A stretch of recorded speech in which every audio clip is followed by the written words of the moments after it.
He is a prolific writer with over 30 published books and several publications. He is married to his beautiful wife, Dr. Becky Paul Enecha. An alumnus of this prestigious university. He is blessed with 4 children. Join me as I present to you the medical elder for this year 2024, Dr. Pastor Paul Enecha.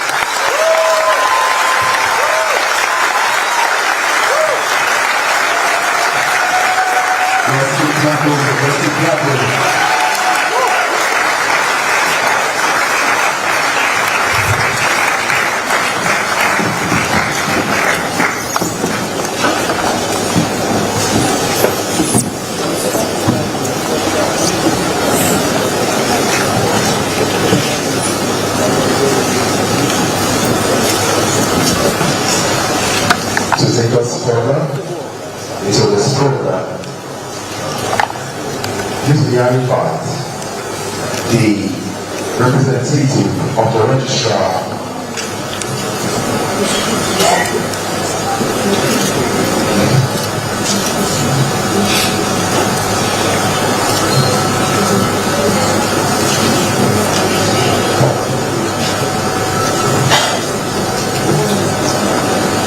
at this point, we invite Dr.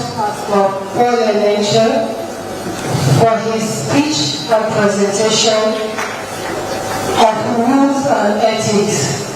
Pastor, sir.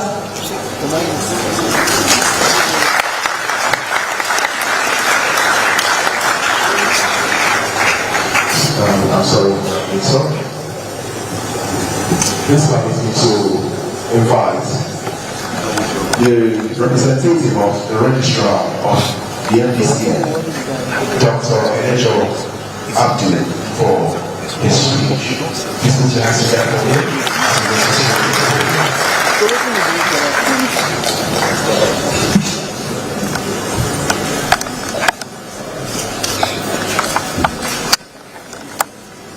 He know the camera.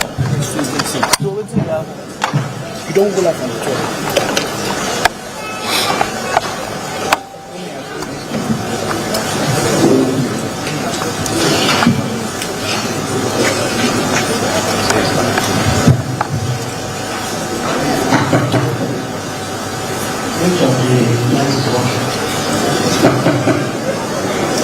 Okay, thank you. Good afternoon. My name is Enojo Abdul. I am Deputy Registrar and Head Department of Professional Discipline at the Medical and Dental Council of Nigeria. The Registrar and Chief Executive of the MDCN, Dr. Fatima Chari, asked me to represent her as she's unable to come personally even if she wanted to. The exigencies of office will not permit her to come.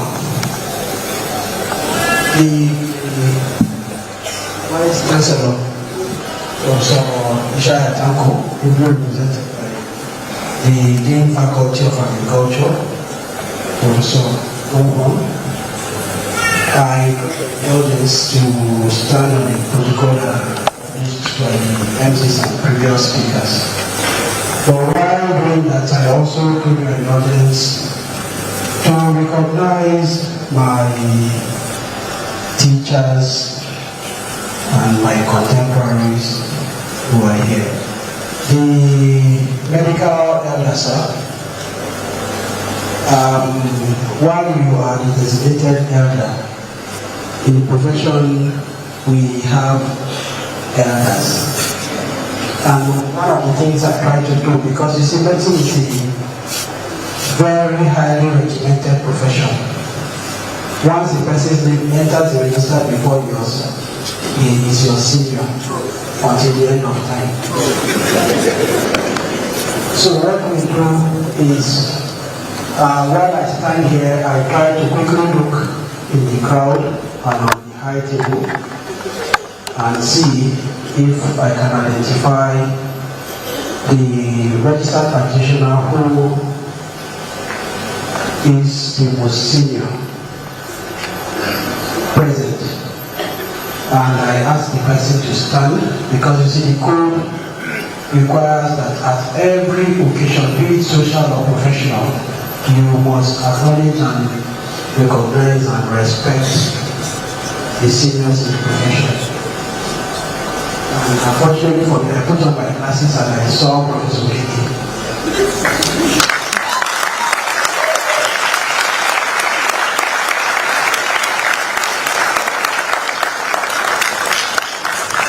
If you don't know, she has kept so well that it's very easy to be deceived.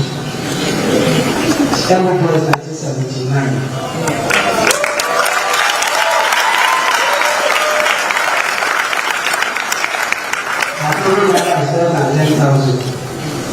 So I won't tell you so that somebody will not come and include it, but mine is 36,000, so you can see the difference. Thank you, ma'am. Thank you for all your service to the profession. There are other very senior members of the profession who are here. By the way, medical elders, I'm also an alumnus. Yes.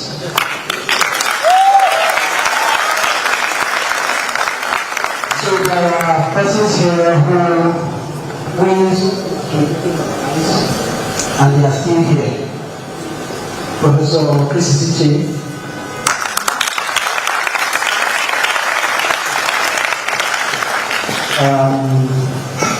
Dr. Steve Daniel,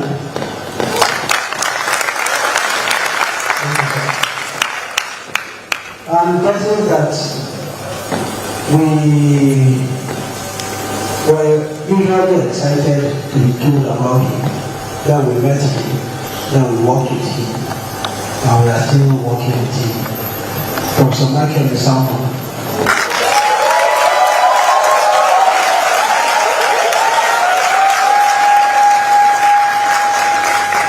Then my teachers, Professor Daku, Professor Tiki, Dr. Okeke. You see, one of the things coming here is you know people who taught you from when you know what the regular course is, and they saw you through to the point where they also taught you the difference between that not every patient who is uremic necessarily needs dialysis. They will put you through that. Is somebody like Dr. Kiki from one of the medical students, sorry man, is now muscle memory that is talking, Professor Kiki. That time it was Dr. Kiki. Thank you, man. My contemporaries, one of the beauties of our school is the school has come of age, train people, cast them out, and we are back. The professor,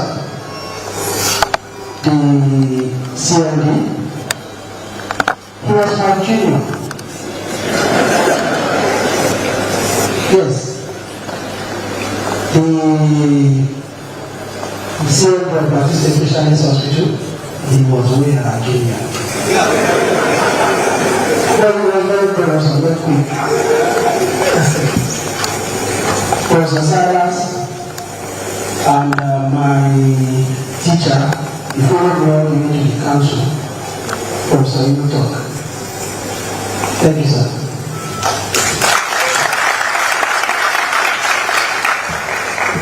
If I did not mention him, it's not very shy.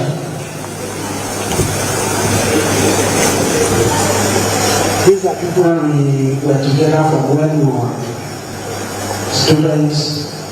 We did mangoes with him at Bangkok. Alright, so As you know, all over the world, civilized world, medicine is a very highly regulated profession. In every country, you don't wake up and designate yourself a doctor. Yes, some people do it criminally, but they are always conscious of the law and always looking from the law. We are able to do so with our full chest and see because the law permits us to do so. The process of training of persons who become doctors, the process of registering persons and permitting them to practice, persons who are qualified to practice as doctors, and the code of conduct which registered persons must adopt is prescribed by law. In Nigeria, that law is the Medical Act. It is the reason why you keep hearing talk of accreditation and re-accreditation, because the law prescribes so.